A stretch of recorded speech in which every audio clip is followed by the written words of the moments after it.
All right, hello everyone. We hope that everyone is taking care of themselves at this time. Obviously, there's a lot of events, as usual, going on in America and the US. Yep. And we kind of wanted to touch upon that a little bit today. As y'all know, there was a recent shooting in Atlanta, Georgia, and there's just been a rise in hate crimes against Asian American and Pacific Islander people, especially like elderly. So it's a tough topic to talk about, I think, for most folks, and it's definitely something that is just I don't know. Part of this is why we're talking about it, because there's so many issues that go deeper than just hashtagging stop Asian hate and posting a bunch of stuff on social media. And we really wanted today to take the time to talk about what we can do individually in our own circles, and also the research that goes behind making sure that you're up to date, and then also how we can take care of each other and our communities, because this is not something that only affects Asian Americans, right? This is a topic about white supremacy and the history of racism here in the US. So I don't know, just for me to keep talking a little bit more, I don't know how much again that you had learned in your schooling, especially in university, but we had talked a little bit about this before in terms of we did not learn a lot about the truth of the history of the US. Yeah. Right? So a lot of the times when we talk about, have you heard the word intersectionality? No. I may have, but I don't remember. Yeah, okay. Because then when I think about this, and when I think about kind of nuances and the root of all of these hate crimes, and it comes down to white supremacy. Yeah. Right? Yeah. So I think that in general is most of the time is known by the people in our communities. Yeah. And in the people of communities of what's it called? Folks who were disenfranchised by the US, right? So that means folks who were discriminated against and face racist attacks all the time. Yeah. Right? So we wanted to kind of bring to light the stuff that you kind of have to go in and research, because in UCSD, in where I am, and luckily I was part of Marshall College, where we had 3 courses. So it was 3 quarters, and each quarter we would take a lesson, and it was all required for us, and it was a DEI requirement. So diversity, equity, and inclusion, right? So we have to take that. So through that class, I had learned about intersectionality, and that includes basically the definition, sorry if I butcher this, is just how folks identities intersect, and that affects how the systems of oppression that affects their lives, right? So that's intersectionality was coined by Crenshaw as that's the word, and then we use it often, for example, say there is a black queer woman, right? So those 3 identities intersect, and that means not only are they affected by the system, by patriarchy, right, and by misogynistic systems, but also by anti-LGBTQ plus systems, and also by just racist systems, right? So systems of oppression, all 3 affect their life and how they exist, right? So that's part of it, and I think that comes to mind of, remember how model minority and racial wedge, where we think as Asians, sometimes there's folks in the community that think that we are protected by this country because we've been treated in a certain way, but then when we understand things like model minority, or the fact that we as a community have been used as a quote-unquote racial wedge, which is the white people using our community to be look at them, they're doing fine, why can't other communities do the same? And that makes it so that different communities end up attacking one another versus being in solidarity and attacking the true mastermind at hand, right? Yeah. White supremacy. So I don't know, like, what was that like in understanding all of these things that are happening? Like, how informed do you think you were based on your education and what you had learned? Because I know you had been in like an Asian American studies class, and like, how did that affect how you viewed these situations? So I think the one difference in our schooling was that at first cultural studies wasn't a requirement, right? You could take it if you wanted to. There was other classes that you could actually put instead of, cultural studies. It wasn't until I think last year where our school actually changed it, just to keep the cultural studies alive, stuff like that, because they were gonna take that out, which is very unfortunate, right?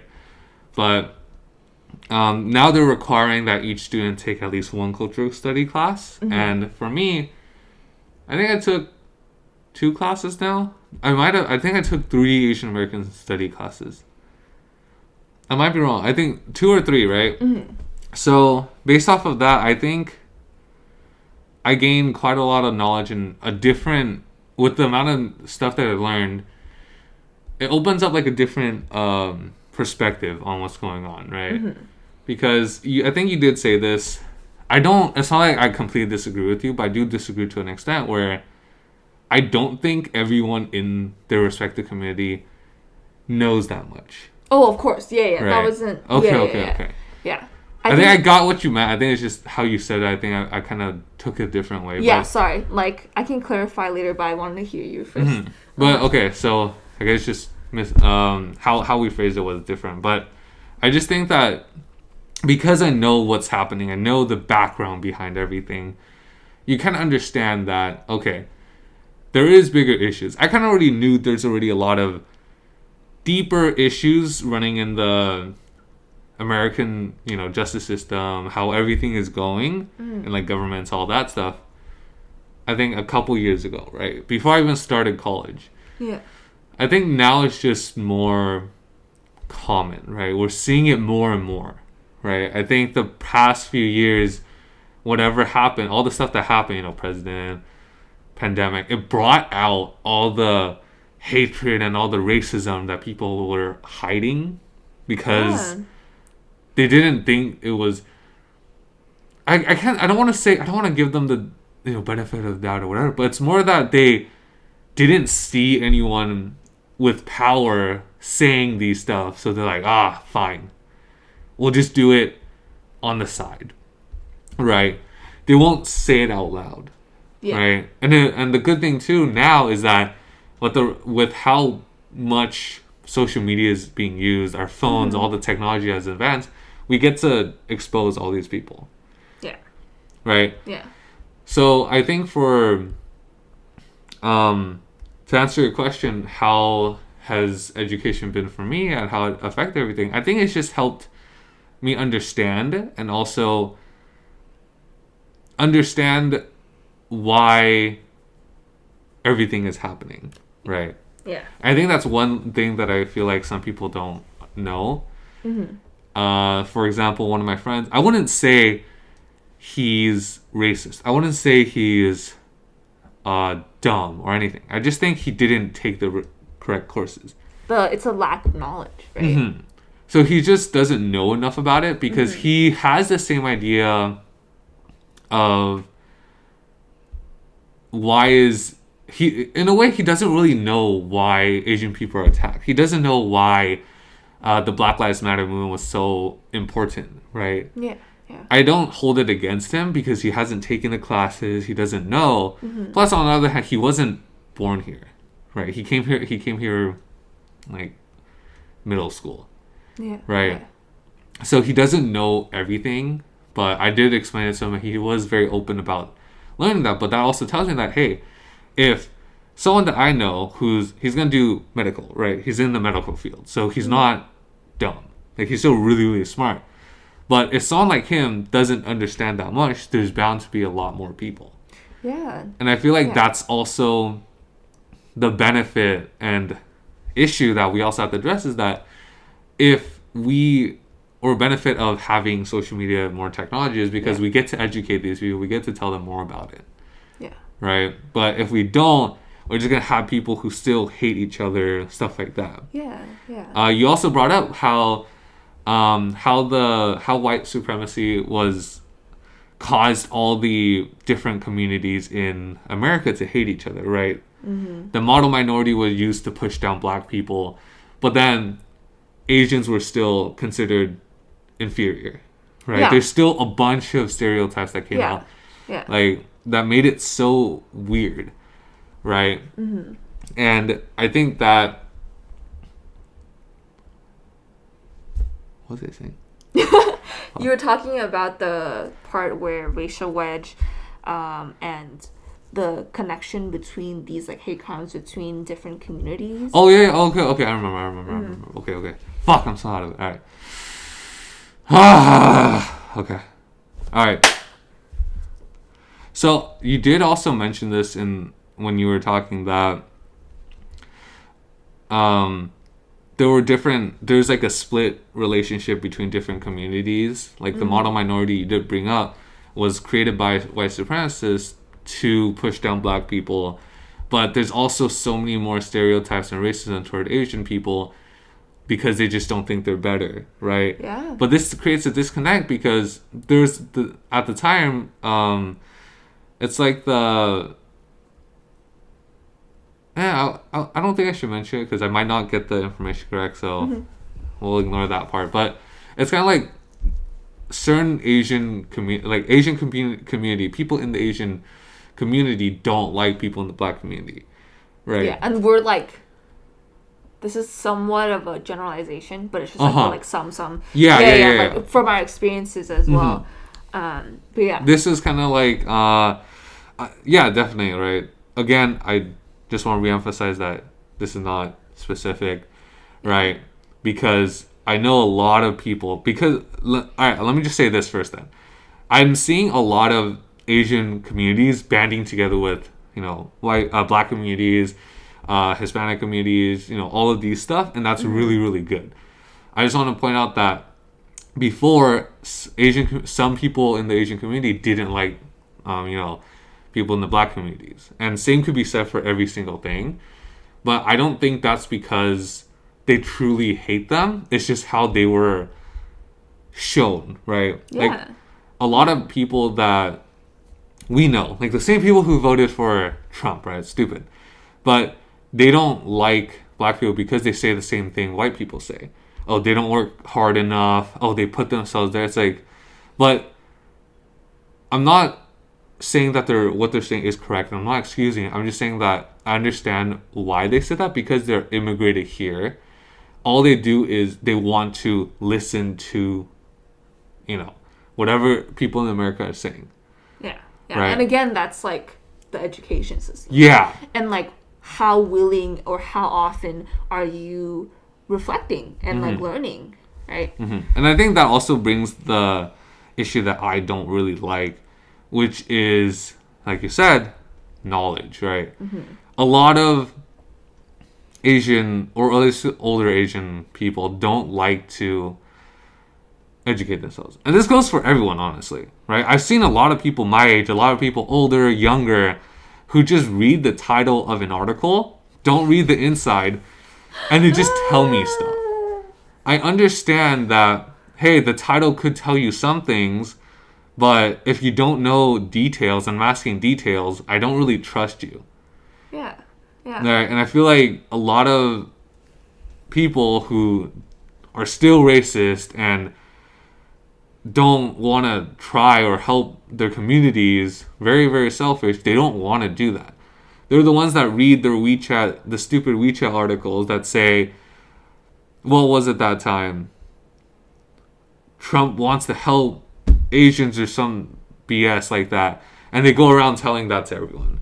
Yeah. Right? Or there was one where Biden says they're going to tax everyone. Yeah. Right? Yeah.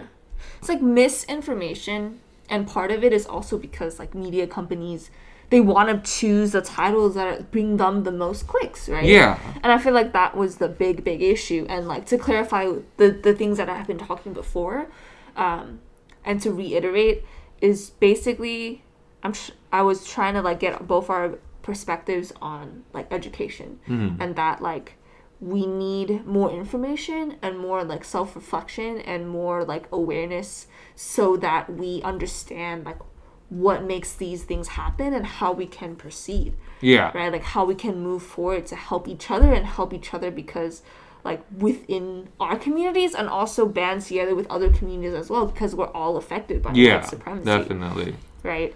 So hopefully that clarifies some of the things that I have been saying before. Yeah. I think more or less it was very clear. I think it's just that one thing I was like, maybe we have a different view on that. So that's why I did bring that up. But most of the other stuff, I was just adding on to it because...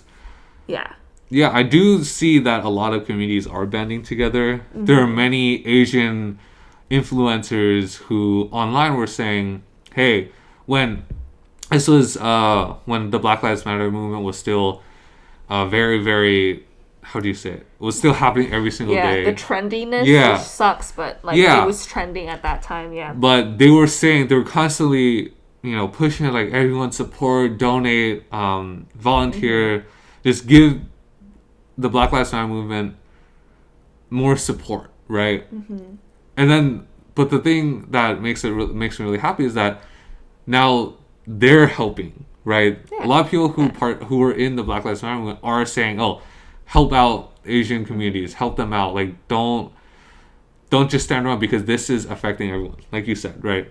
And this isn't just Black people have to deal with their own thing, Asian people have to deal with their own things, etc. like that. It's more, this is the big issue. This is a really big issue.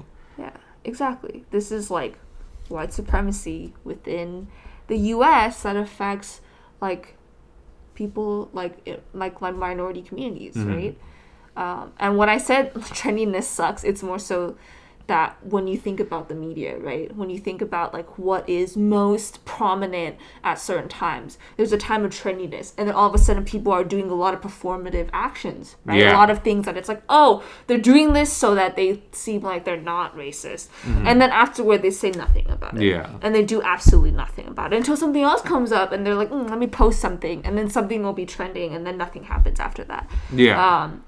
So yeah, I think that was a little slightly off topic, but I was just thinking about it. But yeah, I think when you brought up like seeing people working towards like in solidarity with other communities, like that's when so much change can continue to happen. Yeah. Right.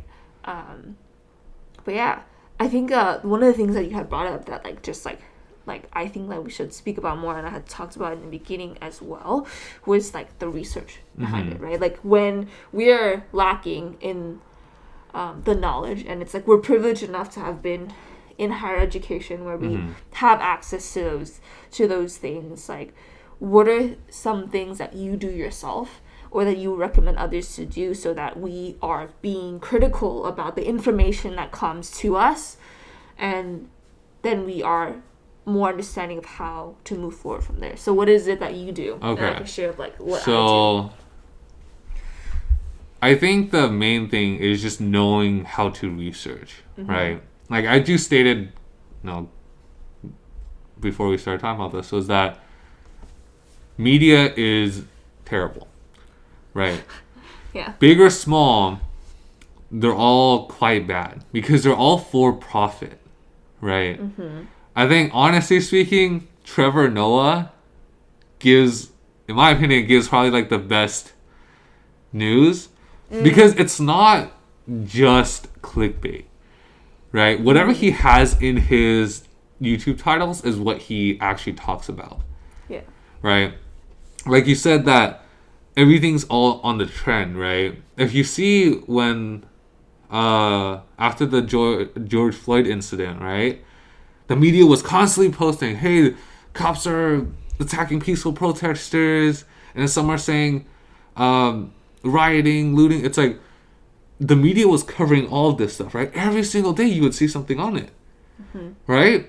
And then once it stopped being trendy, everything stopped. They go back to saying, oh, Biden this, Trump this, whatever.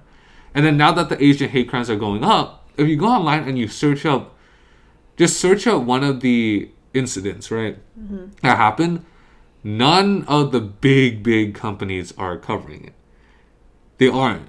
Like, I went online a couple days ago just to see what's up. Like, I wanted to read more about the one of the smaller incidents that happened.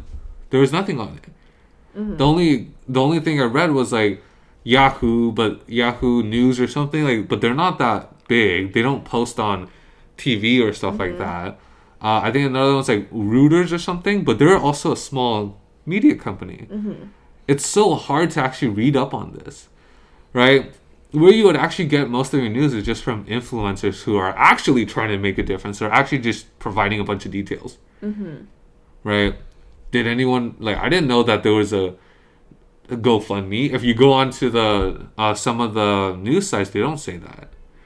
I only found out was after I searched up, the specifics. Like, okay, there's a GoFundMe. Okay, how do I find it? Right. Yeah. So there's a lack of information about the resources available, and also about the organizing that's been happening. And it seems like media has always been only posting when it's convenient to make a profit. Yeah. Because they're for-profit companies. And this is not all media companies. I think there are a lot of like nonprofits and like people, independent, like news-related like companies that do provide a lot of unbiased, critical analysis, whatever. Like the information that they actually like pulled that to give strictly that information and not any other title clickbaity types of information. Yeah. Those are a little bit harder because you have to actually put more research into it, because exactly. Most of the people that do pop up on the Google search are the ones that pay more money. You'd have to continuously go down the list, which brings me to the issue that I want to address, was that people don't research, right? I don't know if it's people don't know how to research. I want to say, just to be nice, that they don't. But in reality, what I've seen is most people don't want to put the time, right? Like, I'm not going to say I'm perfect. Like, I'm not going to say I always put the time to research. But important stuff, I do take time to research, because you want to give proper information, right? So, let's say let's just say this. How do you research something efficiently, right? What do you look at? What do you do? So I think the easiest thing is, how do you research, right? I feel like some of the older people that I've talked to, even people 30, 40, they don't know how to research on Google.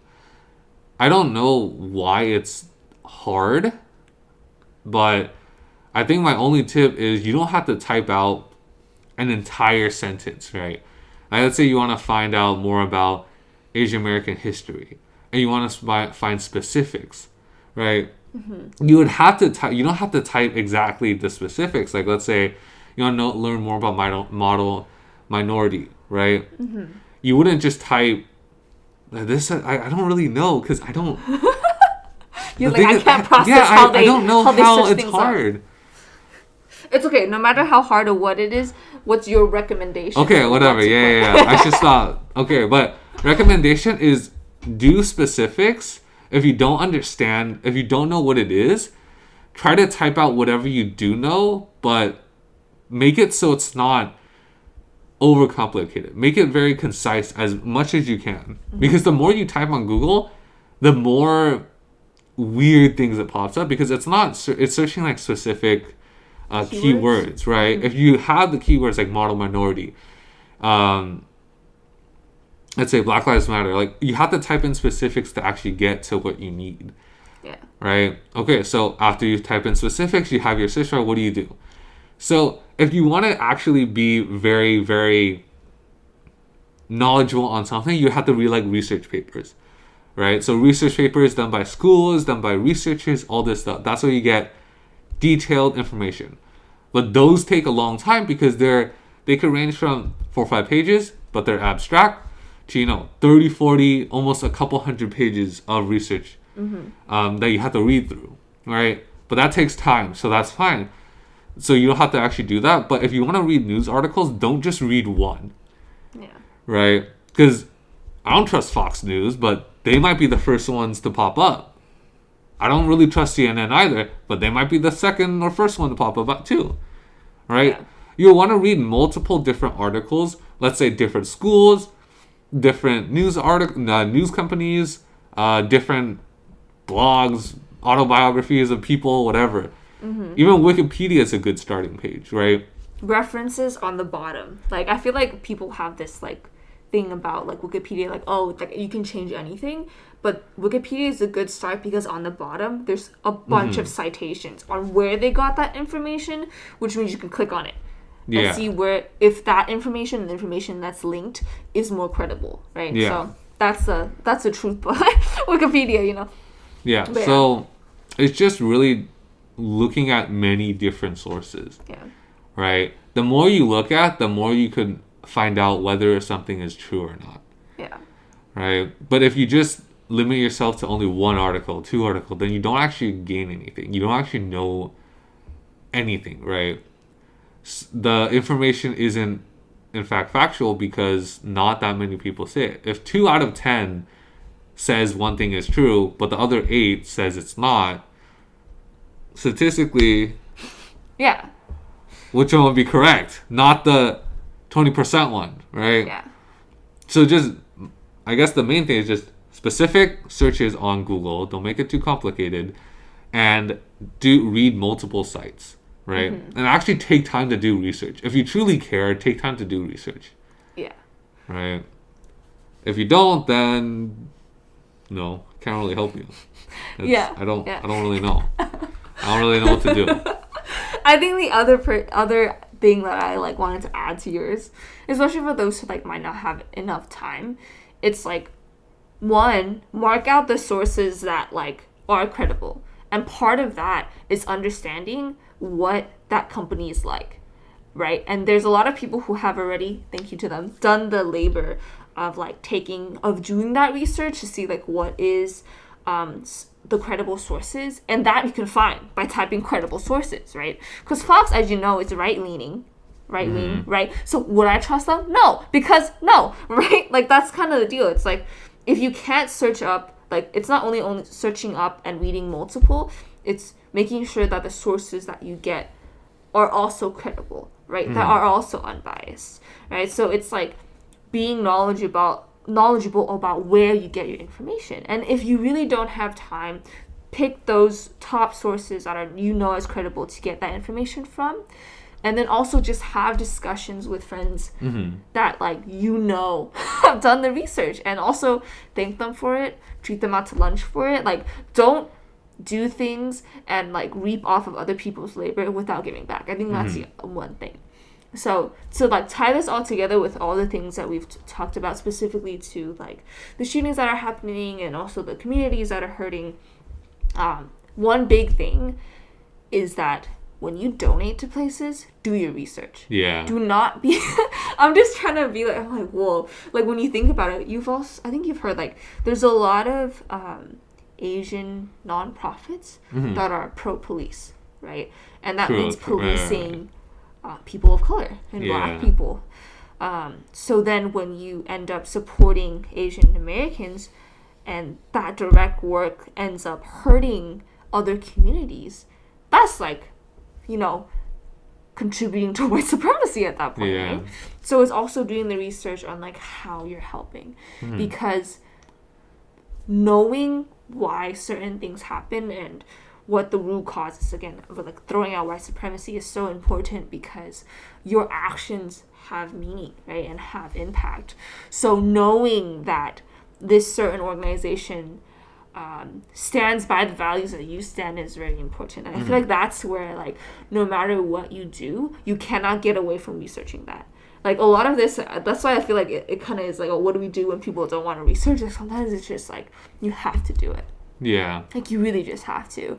Or you have to, like, branch out and research the things that you can continue to trust, and the companies and organizations that you can continue to trust, or at least the people that you can trust are also continuing to educate themselves. Yeah.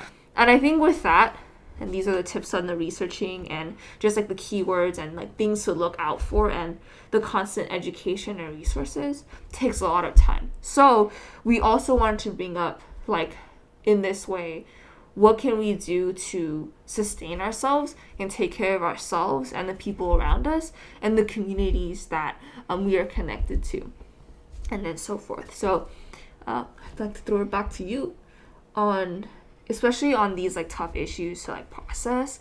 Like what do you do to make sure that you're not, you know, like so overwhelmed by everything that's happening? Okay. So I think one thing I do, well, we can't touch. I do try to research on what is going on and try to be up to date with whatever's happening. Mm-hmm. Another thing I do try to do is researching. Everything's just researching, right? I guess, okay. So you did ask how do I not get too overwhelmed by everything, right? So I do take time I don't always look at the news, right? I don't always look at this stuff because it's too sad. Like, I don't want to get too emotional over all this stuff. But when I do occasionally check it throughout the day. When I'm feeling fine, I'll go check it just to stay up to date. So I think it's not avoidance. In a way, it's just kind of limiting the time spent on looking at boundaries, right? Even within the knowledge that you kind of like take in, right? Yeah. I think that's basically all I do. So you take breaks, like because of like all the research and all the things that are happening. You take breaks. Yeah, or I research about it so it becomes less. How do you say it? It doesn't affect me as much, right? It's like if you. It's not. I can't say it's desensitizing, but you just understand that this is happening, and you try to find out different ways of doing it. Because if you look at it and it's really saddening, but you don't really do anything, it's gonna be sad. And if you're sad and you go do something helpful, like you educate yourself, you donate, you just bring awareness to something, then that helps balance the feeling. Yeah.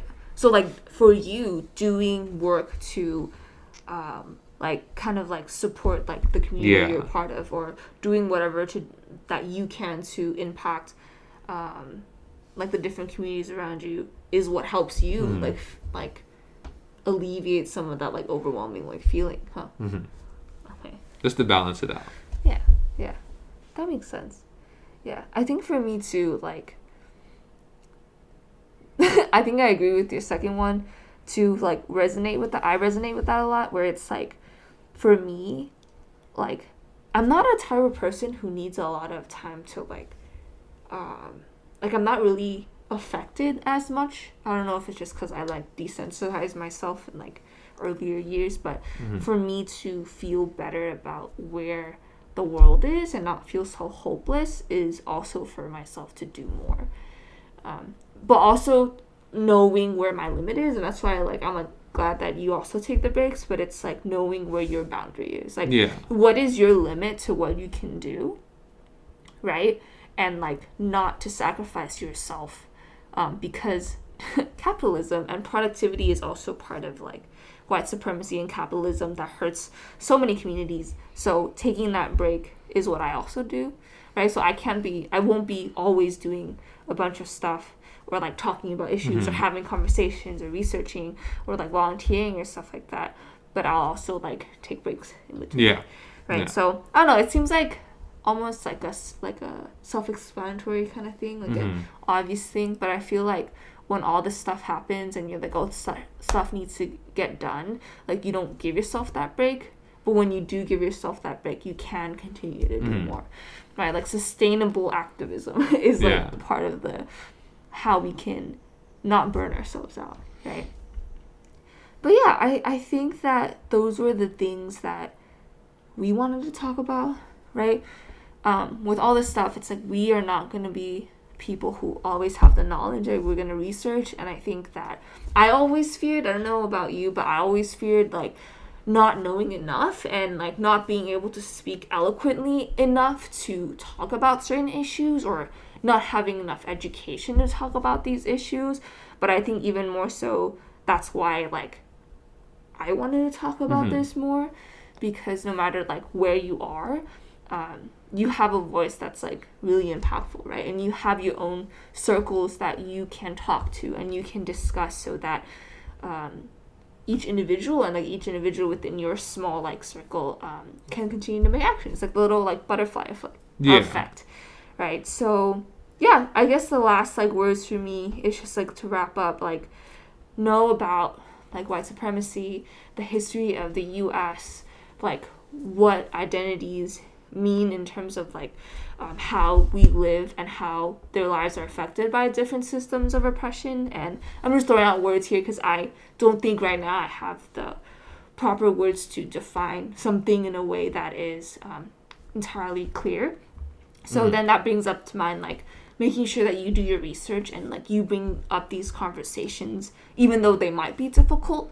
And then finally making sure that you are taking care of yourself and checking in with the people around you so that we can continue to have the energy to work together so that these things don't happen again. Yeah. Well, I talk a lot. Your turn. And then I guess just to add on, it's just research. That's all. That's honestly what I'm just saying. Is just if you know enough, that's already one good step, like one large step forward, right? So just research, learn, understand whatever is happening around you, and yeah. And we'll link like some of the resources that like we use, just like and that have been like shared amongst the community in terms of like how to be an ally, how to support, and all of that, and it'll be in our links and like probably our descriptions and stuff. Okay. Yeah. But yeah. That's how I can do. Okay. So thank you. Thank you for listening. This is a more serious topic, so thank you for listening. And yeah. Research. Good luck. Okay. Take care.